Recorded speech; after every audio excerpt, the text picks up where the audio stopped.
اعوذ باللہ من الشیطان الرجیم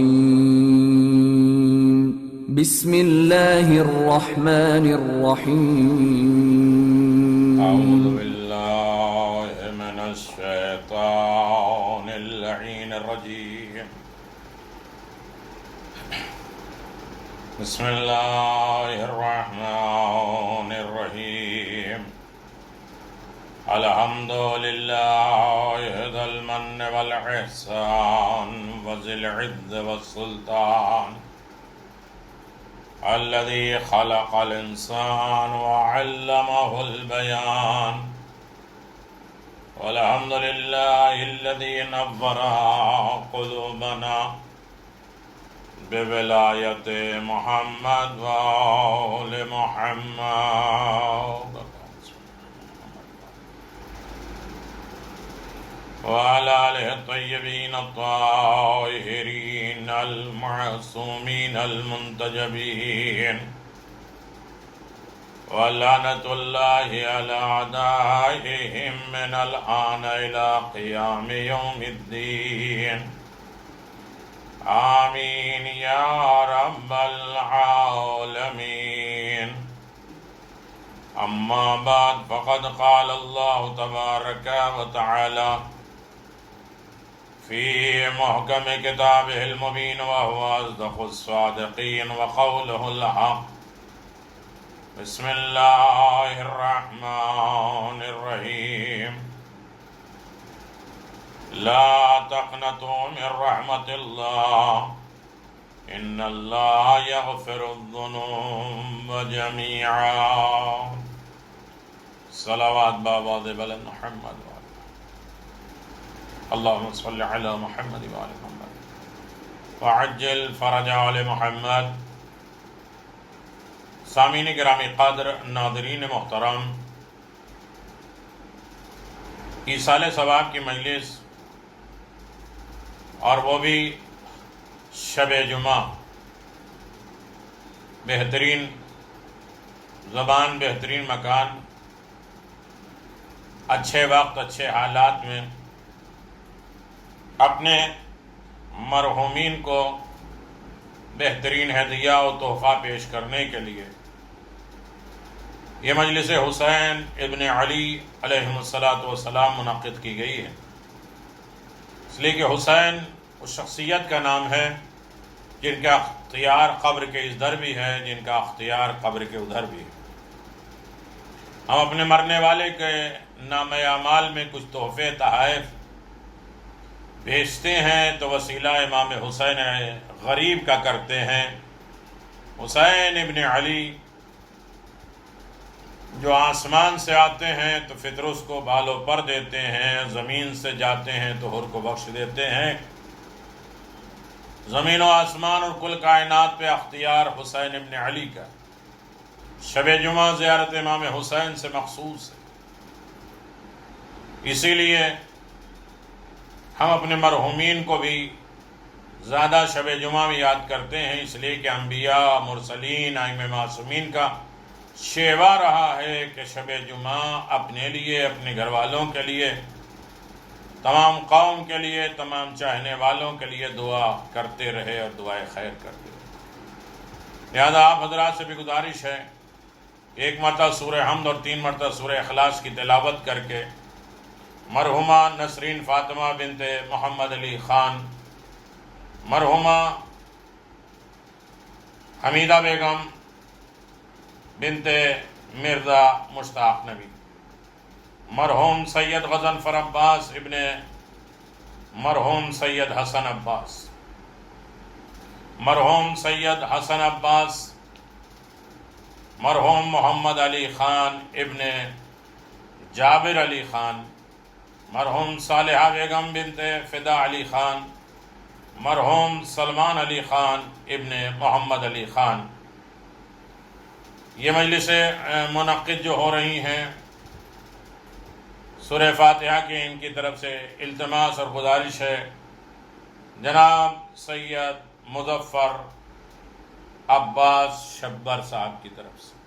لہذا آپ حضرات سے گزارش ہے کہ مرتبہ سورہ حمد اور 3 مرتبہ سورہ اخلاص کی تلاوت کر کے ان مرحومین مومنین مومنات کی روح مقدس کو ہدیہ کریں اور شب جمعہ تحفہ پیش کریں اور اپنے اپنے مرحومین کو مسلسل کم از کم 60 شب جمعہ اور شب جمعہ کے فضائل یوٹیوب پہ ہیں مجلسوں کے ضمن میں کہ شب جمعہ کیا کیا کرنا ہے، کتنی طریقے کی نمازیں ہیں، کتنی طریقے کی دعائیں ہیں، اعمال کیا ہیں، دستور کیا ہے، طریقہ کیا ہے، اپنے بارے میں کتنا غور کرنا ہے اور اپنے مرحومین کو کتنا یاد کرنا ہے، مومنین کے لیے کیا کیا کرنا ہے اور مومنین کا مقام کیا ہے۔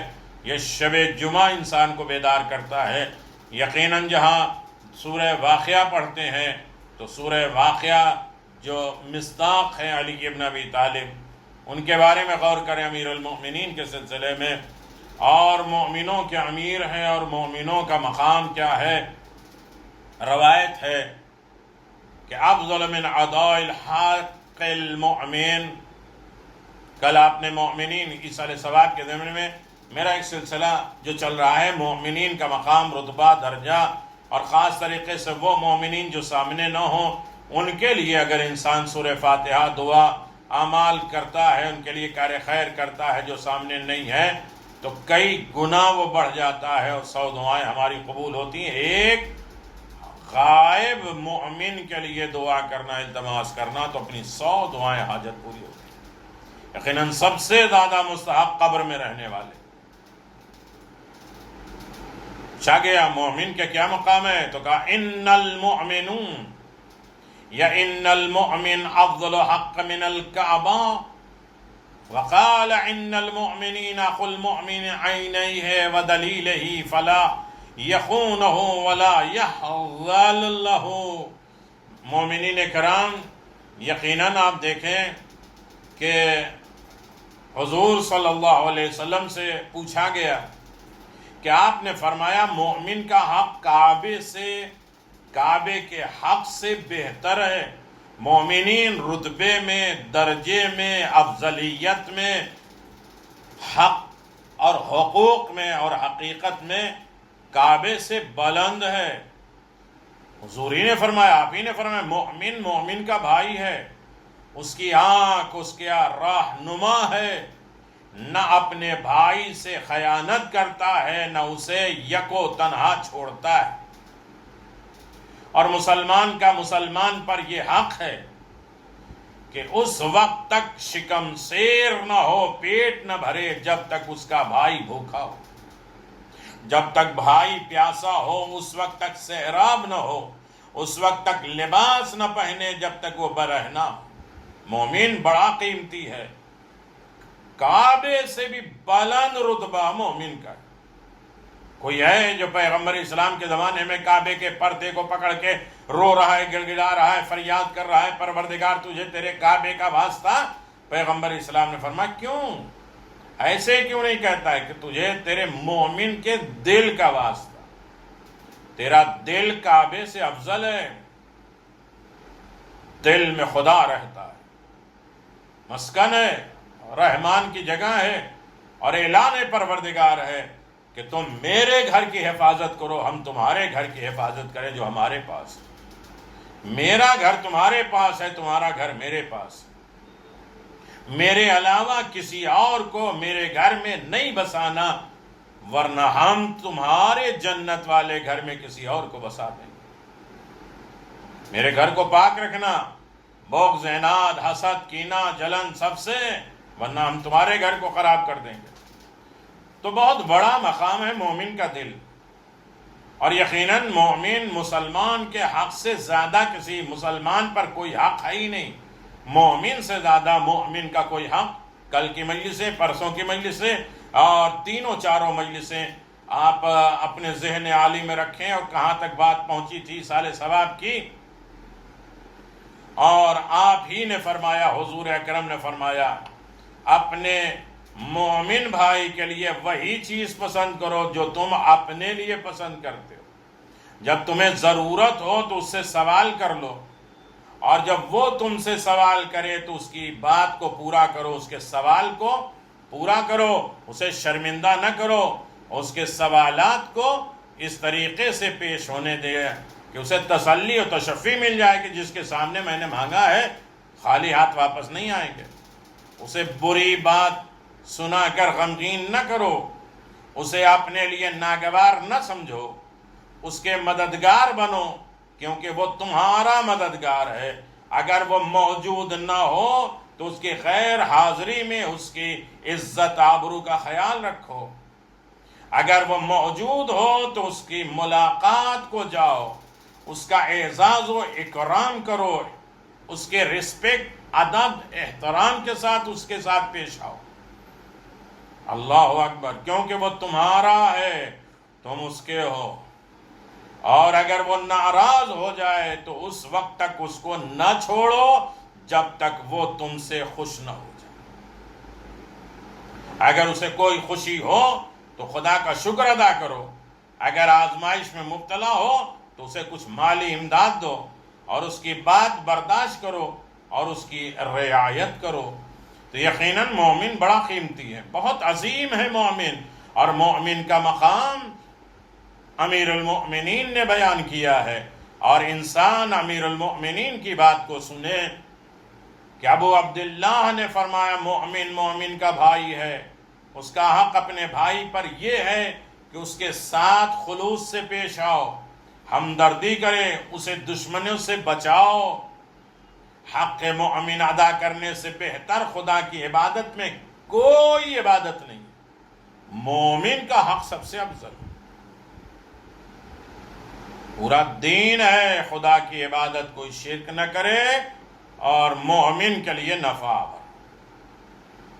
رسول خدا صلی اللہ علیہ وآلہ وسلم نے، دیکھیں ان ایصال ثواب کی مجالسوں کے ذریعے لوگوں کی فکریں بدل رہی ہیں، سوچ بدل رہی ہے، حقوق کا خیال کر رہے ہیں، ضرورتوں کو پورا کر رہے ہیں، اپنے بارے میں بھی سوچ رہے ہیں، اپنے آس پاس والوں کے لیے بھی سوچ رہے ہیں، جو قبر کی تنہائی میں ہے اس کے بارے میں بھی سوچ رہے ہیں۔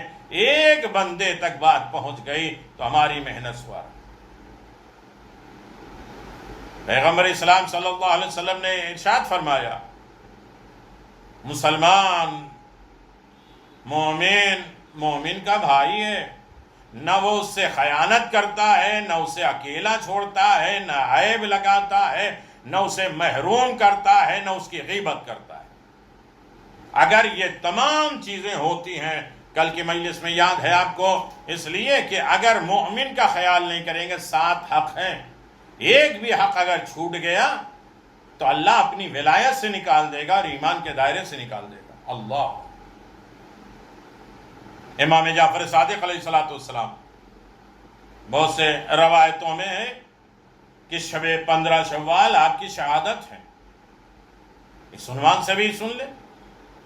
امام علیہ السلام نے فرمایا مسلمان پر حق یہ کہ جب وہ چھینکے تو یرحم اللہ کہو، اللہ تمہارے اوپر رحم کرے۔ ایک مومن اگر چھینک دے تو اسے ایسے نہیں ہٹ جاؤ، بیماری لگ جائے گی، یہ ہو جائے گا، اللہ تمہارے اوپر رحم کرے، اور اگر دعوت دے تو قبول کرے، بیمار ہو جائے تو عیادت کرے، اگر وفات پا جائے تو جنازے میں شرکت کرے۔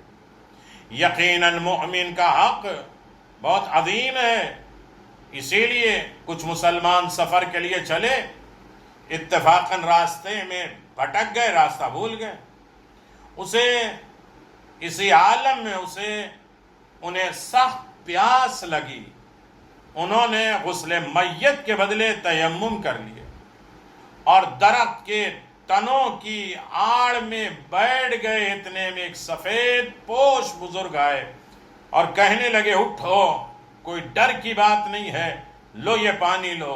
یہ لوگ اٹھے اور سیر ہو کر پانی پیا۔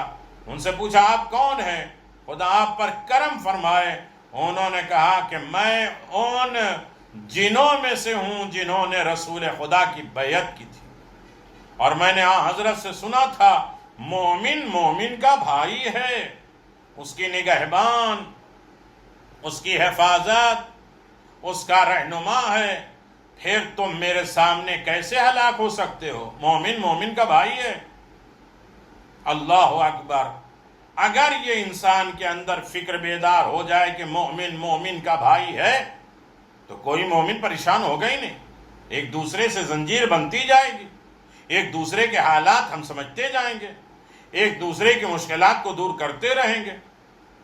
سماع کہتے ہیں میں نے امام سے پوچھا, کچھ لوگ ایسے ہیں جن کے پاس کچھ زائد دولت ہوتی ہے, بہت دولت ہوتی ہے, بہت مالدار ہوتے ہیں, ان کے احباب شدید ضرورتوں میں مبتلا ہوتے ہیں, لیکن ان پر زکوٰۃ بھی واجب نہیں ہوتی, مگر یہ بھی گنجائش نہیں کہ خود شکم شیر ہوں اور ان کے بھائی بھوکے رہیں. زمانہ بھی سخت ہے. مولا فرماتے ہیں مومن مومن بھائی ہے, نہ ظلم کرتا ہے, نہ اسے اکیلا چھوڑتا ہے, نہ اسے محروم کرتا ہے. مسلمانوں پر حق ہے کہ محبت اور شفقت کے ساتھ صلہ رحمی, رشتہ داروں کے ساتھ اچھے تعلق کے بنانے کی کوشش کریں, حاجت مندوں کے ساتھ ہمدردی کریں, ایک دوسرے کی خبر رکھیں. حکم خدا رحماء بینہم, آپس میں ایک دوسرے کے ساتھ رحم رکھیں, مثال بن جائیں, ایک دوسرے پر رحم کریں. جو لوگ موجود نہ ہوں ان کے معاملات میں غور و فکر کریں, ان کے لیے پریشان رہیں کہ قبر میں گئے ہیں تو کیسے ہوں گے, قبر کا عالم کیا ہوگا, حساب و کتاب کیا ہو رہا ہوگا, مناظر آخرت کیا ہے, اور کس طریقے کی مشکلات میں گرفتار ہوں گے. وہ فکر رہے جو سامنے نہ ہو. رسول خدا صلی اللہ علیہ وسلم کے انصار تھے, دوست تھے. امام سے پوچھا گیا, ایک ایسے شخص جس کے پاس ایک دن کا عضو کا اور کھانے پینے کا نہ ہو. کچھ لوگ ایسے ہیں جن کے پاس ایک مہینے کی خوراک, کچھ ایسے ہیں جن کے پاس ایک سال کی روزی ہے. کیا ایک دن کی خوراک رکھنے والا اپنا عضوقہ ایسے شخص کو دے سکتا ہے جس کے پاس کچھ نہیں ہے؟ جس شخص کے پاس ایک ماہ کا عضوقہ ہے, وہ عضوقہ سے تہ دست کو, ضرورت مند کو, فقیروں کو, ضرورت مند مومن کو, جس کے پاس سال کا عضوقہ ہو, وہ سال کے عضوقہ نہ رکھنے والے کو کچھ دے سکتا ہے. علی ھذا القیاس, حالانکہ یہ سرمایہ اس کا کل سرمایہ ہے جس کی نظر انداز نہیں کیا جا سکتا. حضرت نے فرمایا دونوں برابر ہیں. اب ان میں افضلیت سے ملے گی جو زبردست رعایا پر زیادہ مہربان ہوگا, اور نہ وہ اپنی ذات کو فائدہ پہنچا سکتا ہے. قرآن مجید میں انہی ایثار پسند مومن کی تعریف کی گئی ہے. سورہ حشر کی 9ویں آیت میں اللہ تبارک و تعالیٰ نے اعلان فرمایا, وہ لوگ باوجود انتہائی ضرورت کے دوسروں کو اپنے اوپر ترجیح دیتے ہیں. اگر یہ جذبہ نہ ہو تو وہ دوسرے کو نہیں دے. اونچا ہاتھ پھیلائے ہوئے ہاتھ سے بہتر ہے, اور پھیلے اسی کے سامنے محتاج سے بہتر ہے. ہاتھ جو پھیل رہا ہے, ہاتھ دینے والے افضل ہے ہاتھ پھیلنے والے سے. مومنین کرام, بہت درس ہے, عظیم درسگاہ ہے در آل محمد, جہاں ایک دوسرے کو جوڑنے کا حکم ہے, مومن کی رعایت کرنے کا مقصد ہے, مومن کی زندگی کا خیال رکھنے کا مقصد بیان کیا گیا ہے. اور پھر امام جعفر صادق علیہ السلام نے یہ ارشاد فرمایا, میں اپنی طرف سے کچھ نہیں کر رہا ہوں, یہ روایتیں ہیں جو میں آپ کی خدمت میں پیش کر رہا ہوں, نہ نقطے بازی ہے نہ خطابت ہے, صرف ایک پیغام کے ذریعے ایصال ثواب ہو رہا ہے. امام جعفر صادق علیہ السلام نے فرمایا, کیا کبھی یہ بھی ہو کہ ایک شخص اپنے برادر مومن کے پاس آئے اور اس کی جیب میں ہاتھ ڈال کر اپنی ضرورت کی چیزیں نکال لے, پھر واپس نہ کرے؟ راوی نے کہا ایسا کوئی آدمی ہمارے دوست میں تو ہے ہی نہیں. امام علیہ السلام نے فرمایا تو پھر کچھ بھی نہیں ہے. اگر مومن کو اتنا اختیار نہیں کہ دوسرے کے جیب میں ہاتھ ڈالے اور اپنی ضرورت کو پورا کر دے اور دوسرا واپس نہ کرے, تو پھر تو کچھ نہیں کیا. نے کہا مولا ایسے تو کوئی بھی نہیں. راوی نے عرض کیا اس کے معنی یہ ہیں کہ ہم کہیں کے نہیں رہے. حضرت نے فرمایا اس قوم کو اب عقل کیا آئے گی جو ایک دوسرے کے فرمائش کے بغیر, مانگنے کے بغیر ان کی حاجت کو پورا کرے. امام زمان عجل اللہ تعالی فرجہ الشریف کا ظہور ہوگا تو مومن اتنا بااختیار ہوگا کہ اپنی ضرورتوں کو, ایک دوسرے کی ضرورتوں کو دوسرے سے بغیر مانگے لے سکتا ہے، ان کے جیب سے لے سکتا ہے، یہاں تک کہ زمین اپنا پورا خزانہ کھول دے گا، کوئی ضرورت مند رہے گا ہی نہیں۔ لیکن اگر مومن کو ضرورت ہوئی ہو تو اسے مانگنے کی ضرورت نہیں ہوگی، ایک دوسرے کے مال میں اس کا اختیار ہوگا، اس کا حصہ ہوگا، جتنا چاہے لے سکتا ہے، اسے پوچھنے کی بھی ضرورت نہیں ہوگی۔ ایک صلوات پڑھ دیں محمد و آل محمد۔ امیر المؤمنین علی ابن ابی طالب علیہ السلام کی روایت ہے، مولا فرمائے خدا نے نیکوکار، اچھے لوگ، ابرار لوگوں کو، بر کرنے والے، نیکیاں کرنے والے لوگوں کو قرآن میں تحمل، تمحل یا تحمل کا حکم دیا۔ پوچھا گیا تمحل یا تحمل کے معنی کیا ہیں؟ فرمایا جب تمہاری آبرو اس شخص سے زیادہ ہو جس کے لیے تم سے درخواست کی گئی ہے، تم سے مانگا گیا ہے۔ قرآن مجید کی آیت ہے یؤرثون علی انفسہم ولو کان بہم خصاصہ کے بارے میں ارشاد ہے کہ انہیں نے زیادہ محتاج شخص کو ضرورت پہ ترجیح دی ہے، یعنی جو تم پر ڈیپینڈ ہے، جو تمہاری ضرورت کو زیادہ، تمہاری ضرورت سے زیادہ اہل ہے، اسے عطا کر دو۔ یقیناً مومن آپس میں بھائی ہیں، سگے بھائی ہیں، ایک دوسرے کے جسم کے حصے ہیں۔ ایک جسم کو تکلیف ہو تو جسم کے ہر حصے کو تکلیف ہونا ضروری ہے۔ مومن نہ مومن پہ ظلم کرتا ہے، نہ اسے تنہا چھوڑتا ہے، نہ اس پر عیب لگاتا ہے، نہ اسے محروم کرتا ہے، نہ اس سے خیانت کرتا ہے۔ یہ کون ہے؟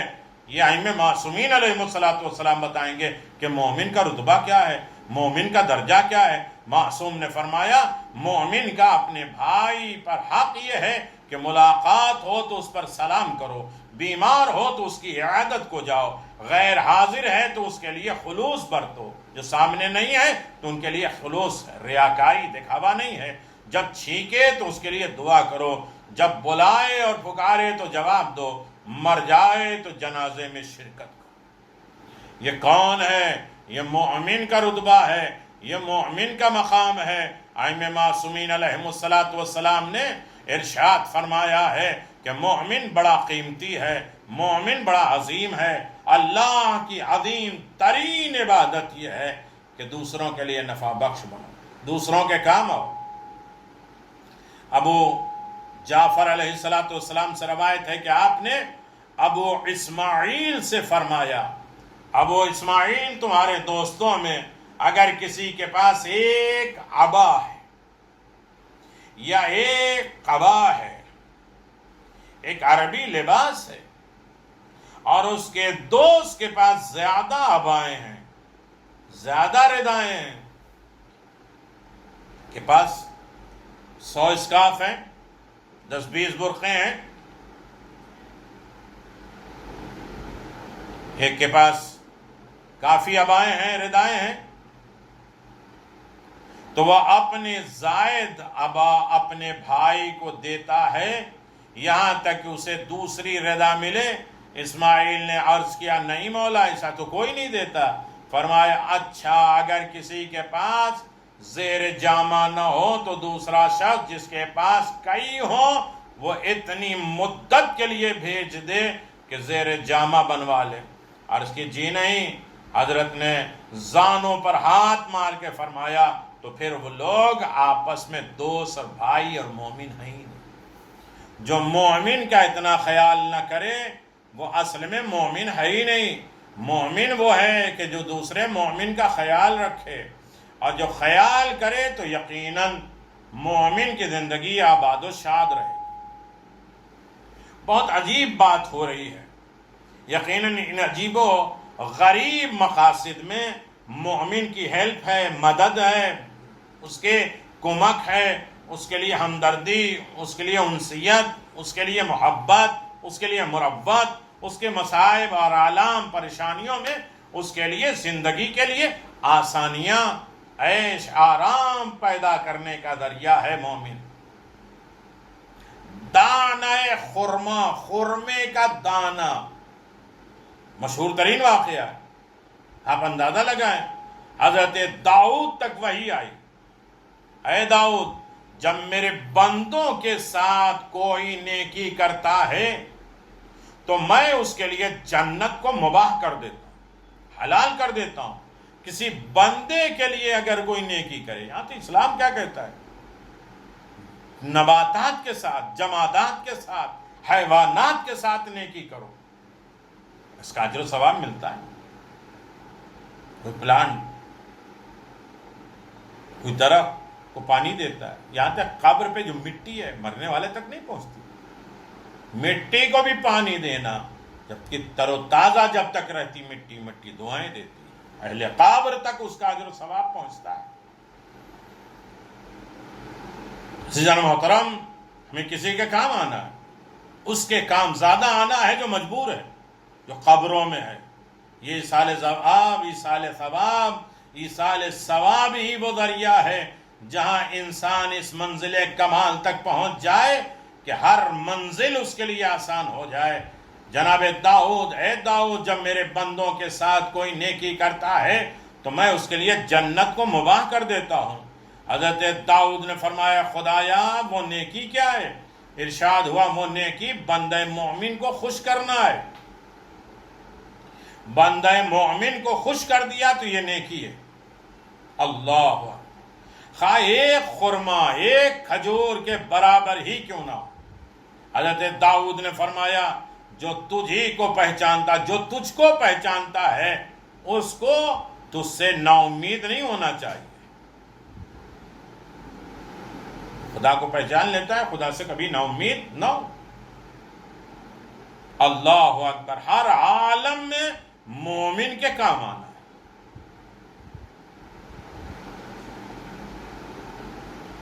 حضرت ختمی مرتبت صلی اللہ علیہ وآلہ وسلم نے فرمایا اگر کسی نے مریض کی عیادت کی تو وہ رحمت خدا میں غوطہ زن ہوتا ہے، رحمت میں اسے ڈبو دیا جاتا ہے اور اس کے پاس بیٹھنے والا رحمت کے حصار میں ہوتا ہے۔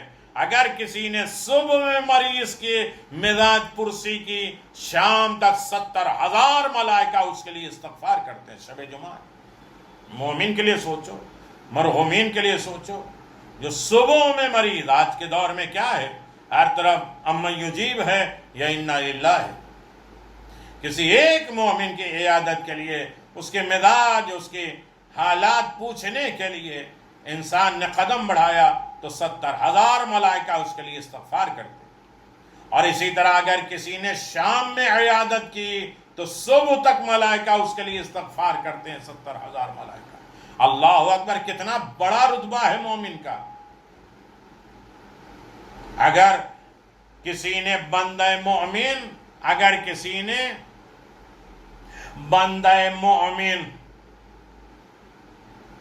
کو اذیت دی، اس نے مجھے جنگ کے لیے للکارا، پیغمبر اسلام صلی اللہ علیہ وسلم فرماتے اگر کسی ایک مومن کو تم نے اذیت دی تو پیغمبر کو جنگ کے لیے آمادہ کیا۔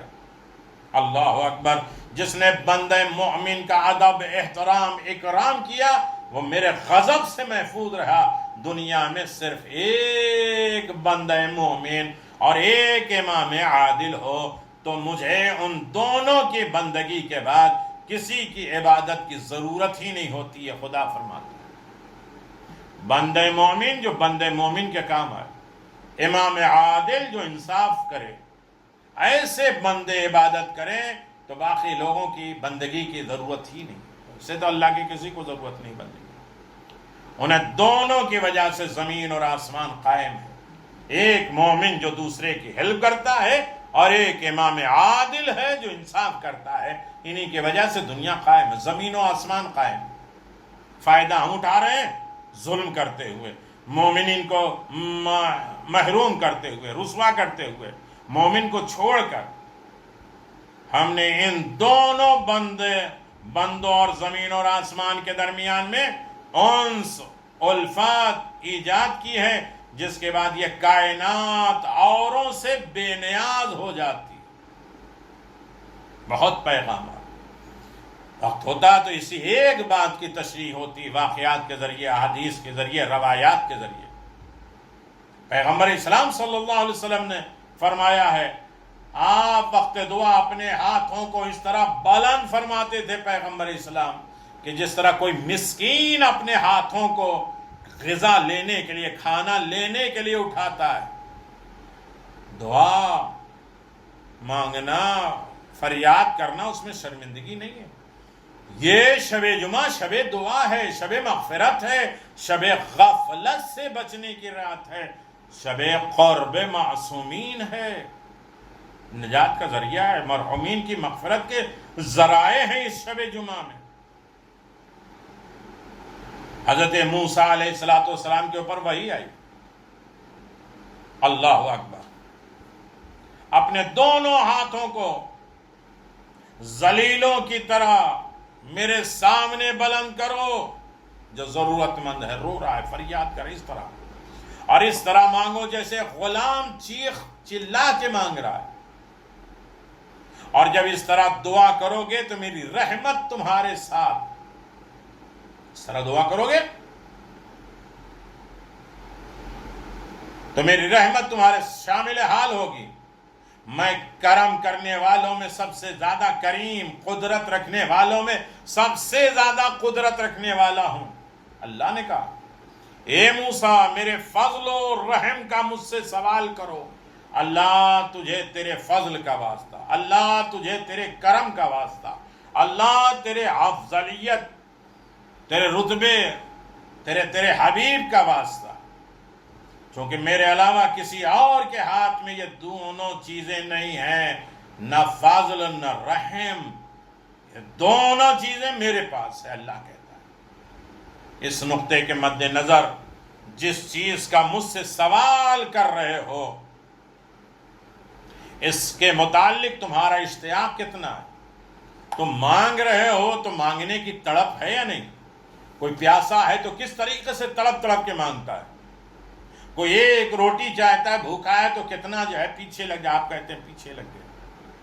تو یعنی یہ معلوم تو ہو کہ اشتیاق ہے، ضرورت مند ہے، ایسے نہیں ہے یہ دے دے اور یہ دے دے اور وہ دے دے وہ دے دے، بے توجہی میں نہیں، ضرورت محسوس کرتے ہوئے، اشتیاق رکھتے ہوئے، اور اپنے تمام چیخ و پکار کے ذریعے دعا مانگ، توجہ قلبی کے ساتھ مانگ، چونکہ ہر عمل کرنے والے کے عمل کی جزا ہے، نا شکرے کو بھی اس کی کوشش کے بقدر جزا ملے گی، جو نا شکر ہے لیکن اس کی کوشش جتنی ہے اس کے برابر اس کا اجر و ثواب ملے گا۔ اللہ اکبر۔ بات سمیٹتے ہوئے میں یہاں تک پہنچا ہوں، مومن قیمتی ہے، مومن کا خیال رکھنا، مومن بڑا عظیم ہے۔ ابو بصیر امام جعفر صادق علیہ السلام سے سوال کرتے ہیں کہ دعا کے لیے ہاتھ بلند کیسے کیا جائے؟ اکثر آپ نے مسجدوں میں دیکھا ہے، کوئی سر سے اوپر ہاتھ اٹھاتا ہے، کوئی چہرے کے برابر اٹھاتا ہے، کوئی سامنے ہاتھ اٹھاتا ہے، کوئی ہاتھ ہی نہیں اٹھاتا۔ اب تو مسئلہ یہ ہو گیا کہ زیارت بھی پڑھی جاتی تو ہاتھ باندھ کے، وہ کلمے کی انگلی جو کھانے میں داخل کی جاتی وہ بھی نکال کے کھائی جا رہی، وہ زیارت کی انگلی بند ہو گئی۔ مولا نے فرمایا ہمارے اور خدا میں یہ فرق ہے، خدا کی طرف اشارہ نہیں ہو سکتا، ہماری طرف اشارہ ہو سکتا۔ ایک عالم کو جب سلام کرتے ہیں، ایک بندے کو جو سلام کرتے ہیں، ایک بزرگ کو ہاتھ اٹھا کے متوجہ ہو کے ہم سلام کرتے ہیں۔ زیارت معصومین پڑھتے ہیں غفلت میں، نہیں سوچتے ہیں کہ السلام علیکہ کہتے ہیں تم پر، آپ پر، یعنی وہ شخصیت سامنے حاضر ہے اور ہم کھڑے ہیں ہاتھ باندھ کے۔ توجہ ہو کہ آپ کو میں سلام کر رہا ہوں، مولا آپ سے میں گفتگو کر رہا ہوں، آپ سے میں مطالبہ کر رہا ہوں۔ امام حسین علیہ السلام کی زیارت کی اتنی عظمت کیوں ہے؟ کبھی آپ نے سوچا؟ اس لیے کہ امام حسین کو آخری وقت میں آپ کی یاد آئی، نظرہ یمیناً و شمالاً، وہ داہنے اور بائیں دیکھتے ہیں اور کہتے ہیں کاش میرا چاہنے والا ہوتا، اے میرے شیعو اگر تم ہوتے تو میری غربت کو دیکھتے، ایسے وقت میں حسین ابن علی نے سلام کیا۔ ابو اسیر امام جعفر صادق علیہ السلام سے سوال کرتے ہیں کہ سوال کیا کہ دعا کے لیے ہاتھ کیسے بلند کیا جائے؟ مولانا فرمایا جب خدا سے پناہ طلب کرو، خدا سے بچنے کی کوشش کرو، پناہ مانگو، اعوذ باللہ من الشیطان الرجیم، شیطان ملعون سے پروردگار کی میں پناہ چاہتا ہوں۔ جب آفات، بلا، بیماریاں، کرب، مسائل، مشکلات، بے روزگاری، ان تمام چیزوں سے، رسوائی، ذلت سے پناہ خدا سے مانگ رہے ہو تو اپنے دونوں ہاتھوں کو قبلے کی طرف قرار دو۔ قبلہ کہاں ہے؟ سیدھا، دونوں ہاتھ کو قبلے کی طرف، کعبے کی طرف، بالکل سیدھا جیسے چہرہ کعبے کی۔ اگر روزی کا مطالبہ کرنا ہے تو ہتھیلی کو آسمان کی طرف بلند کرو۔ یہ ہتھیلی ہے، اسے آسمان کی طرف بلند کرو جب روزی مانگ رہے ہو۔ روزی صرف روٹی روزی نہیں ہے، کھانا روزی نہیں ہے، حیات روزی ہے، عزت روزی ہے، عقل روزی ہے، اور صحت رزق ہے، اور شفا اور زیارت معصومین رزق ہے۔ جب رزق مانگو تو اپنے دونوں ہتھیلیوں کو آسمان کی طرف بلند کرو۔ تیسرا، صرف اور صرف خدا کے ہونے کے لیے انگوٹھوں کو حرکت دو، خدا کی طرف متوجہ ہے۔ میرے اللہ تیرا بندہ ہے، تیرا ذکر کر رہا ہے، تو سے مناجات کر رہا ہے، تو انگوٹھے کو، اور گریہ زاری کے وقت ہاتھوں کو سار سے بلند کرو۔ جب رو رہے ہو، فریاد کر رہے ہو، استغاثہ کر رہے ہو کہ یہ بیماری جائے، یہ مصیبتیں جائیں، لوگ مصیبت زدہ پریشان ہیں، تو روتے ہوئے اپنے ہاتھ کو اپنے سروں سے بلند کرو، اپنے سر سے بلند کرو۔ اور عاجزی چوتھے طریقہ ہے، پانچواں طریقہ، عاجزی اور التجا کے وقت نحیف، ہم کمزور، ہم بے بس ہیں، مصیبت زدہ ہیں، التجا کر رہے ہیں، اس وقت اپنے ہاتھوں کو چہرے کے برابر لاؤ، اپنے چہرے کے برابر لاؤ، انگوٹھوں کو حرکت دو، چونکہ یہ خوف زدہ کی دعا ہے۔ اللہ اکبر۔ ایک شخص میرے پاس سے گزرا، امام جعفر صادق علیہ السلام پر، میں نماز کے بعد اپنے بایاں ہاتھ، لیفٹ ہینڈ اٹھا کر دعا کر رہا تھا، جس طرح انسان نماز شب میں ایک ہاتھ میں تسبیح ہوتا ہے، ایک ہاتھ کو بلند کرتا ہے، اور اس نے کہا ہے خدا کے بندے داہنے ہاتھ کو اٹھا کر دعا کرو۔ محمد ابن مسلم نے دیکھا، تو میں نے جواب دیا کہ خدا کے بندے جس طرح داہنے ہاتھ کو خدا کے سامنے بلند ہونے کا حق ہے، اسی طرح بائیں ہاتھ کو بھی خدا کے سامنے بلند ہونے کا حق ہے۔ اللہ اکبر۔ طریقہ کیا ہے؟ مانگنے کا طریقہ کیا ہے؟ ہاتھ اٹھانے کے ذرائع کیا ہے؟ کس طرح اپنے خدا کے سامنے انسان ہاتھ پھیلائے، کس طرح اپنے خالق سے مانگے۔ یا آل محمد بتاتے ہیں کہ بندہ جب خالق کے سامنے آتا ہے تو اپنے مطالبات کس طریقے سے اپنے خالق اور مالک کے سامنے پیش کرتا ہے، یہ معصومین بتاتے ہیں۔ میرے عزیزو، یقیناً در آل محمد پر آئے، سائلوں کو بھی معلوم ہے کس کے در پہ مانگا جائے، جبریل، میکائیل بھی اس در پہ آئے، فرشتے آ کے غیر قوم بھی لے جاتے ہیں، منکر بھی لے کے جاتے ہیں، یہاں تک کہ قاتل بھی مانگتا ہے زندگی اور حیات۔ معلوم ہے کہ در محروم نہیں رکھتا۔ پیغمبر آخر الزمان صلی اللہ علیہ وآلہ وسلم کا دنیا سے وفات کر جانا، حضرت امیر المؤمنین کو خلیفہ اور جانشین اپنا قرار دینا، اور دوسرے اور صاحب جن کو آپ جانتے ہیں بمنزل سامری پہلے صاحب کو جو منزلہ گوسالہ کی تھی، ممبر رسول خدا پہ بٹھا کر لوگوں کو گمراہ کرنا، اور ہارون امت یعنی علی ابن ابی طالب علیہ السلام نے منع کرنا چاہا تو ان کے در پہ قتل کرنے کے لیے آ گئے، گردن میں رسی باندھی گئی، کھینچ کے لے جایا گیا، گھر سے مسجد تک لائے۔ جس طرح حضرت ہارون کے دونوں بیٹوں کے سوا کوئی مددگار، مونس و مددگار نہیں تھا، اسی طرح جناب امیر کا بھی سوائے حسنین اور فاطمہ زہرا کے کوئی حامی اور مددگار نہیں تھا۔ عزیزو، شب جمعہ ہے، کربلا کا منظر اپنی نگاہوں میں رکھیے گا، کربلا چلیے، اپنے دماغ و تصور کو کربلا لے کے چلیے، لیکن ہاں مدینہ تو پہلے چلیے۔ مدینہ بقی ویران ہو چکی ہے۔ زہرا پہ گریہ کرنے والوں، اللہ اکبر، میں کیسے گزارش کروں۔ فاطمہ زہرا سلام اللہ علیہا مسجد میں آتی ہیں، علی کو سامنے منبر کے کھڑا شمشیر برہنہ کے نیچے سر برہنہ دے کر ارشاد فرماتی ہیں، ان کو چھوڑ دو ورنہ میں ابھی بد دعا کرتا ہوں اور تم لوگ اسی کے واسطے ہو اور تباہ اور برباد ہو جاؤ گے۔ حضرات، مصیبت حضرت امیر سب ائمہ سے بڑھ کر ہے۔ علی جیسا کائنات میں کوئی مظلوم نہیں ہے۔ علی مظلوم اول ہیں جن پر ظلم کیا گیا۔ اسی لیے روایت کہتی ہے کہ آپ دیکھیے کہ جب چوتھے امام سے کسی نے سوال کیا کہ مولا آپ کے بابا سب سے بڑے صابر ہیں یا آپ کے دادا ہیں، رو کے چیخ مار کے کہتے ہیں کہ میرا بابا بڑا صابر ہے، لیکن جو بھی مصائب ہیں میرے بابا کے سامنے آئے، ایک ایک مصائب کو گنوایا، لیکن سب سے بڑی مصیبت آئی تو میرے گھر پہ لیکن میرے بابا کے سامنے نہیں آئی ہے۔ لیکن ہاں جب میرا بابا گھوڑے سے زمین پہ گر گیا اور ظالموں نے کہا اب جان باقی نہیں ہے اور انہیں ذبح کرنے کی ضرورت نہیں ہے، حسین کی روح نکل گئی۔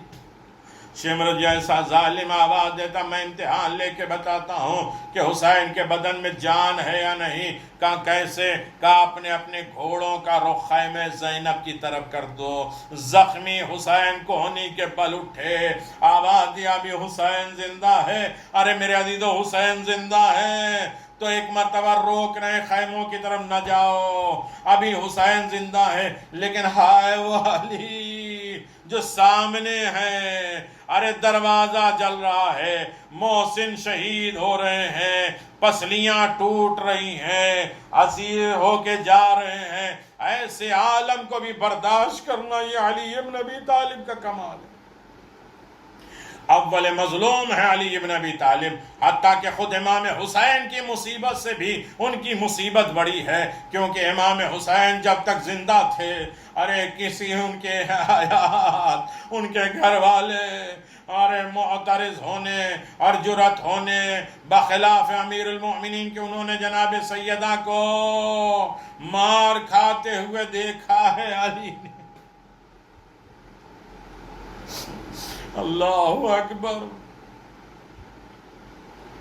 دروازہ و دیوار کے بیچ میں محسن کے شہادت بھی دیکھی ہے، ارے دشنام دیتے ہوئے برا بھلا کہتے ہوئے بھی دیکھا ہے، پسلیاں شکستہ ہوئی علی نے دیکھا ہے۔ ارے شیعو، عزت عورت کی، شوہر کی عزت اور حرمت سے ہوتی ہے۔ اگر کسی مرد کو اذیت اور آزار ہو تو اس کی عورت کی بے عزتی کا باعث ہوتا ہے۔ ارے جناب سیدہ کو جو صدمہ در و دیوار میں پہنچا، اس کے اظہار سے شرم آتی ہے۔ ارے جو صحیح مسلم میں لکھا ہے، غضبت فاطمہ علیہ السلام، اللہ اکبر، توہین اس معصومہ کی ان دونوں کے ہاتھوں ہوئی، اور ایسی اذیت قلبی ان دونوں نے ان معصومہ کو پہنچائی جس سے وہ معصومہ ان دونوں سے ایسی بیزار ہوئی، جب تک زندہ رہیں پھر کبھی اس سے بات نہیں کی۔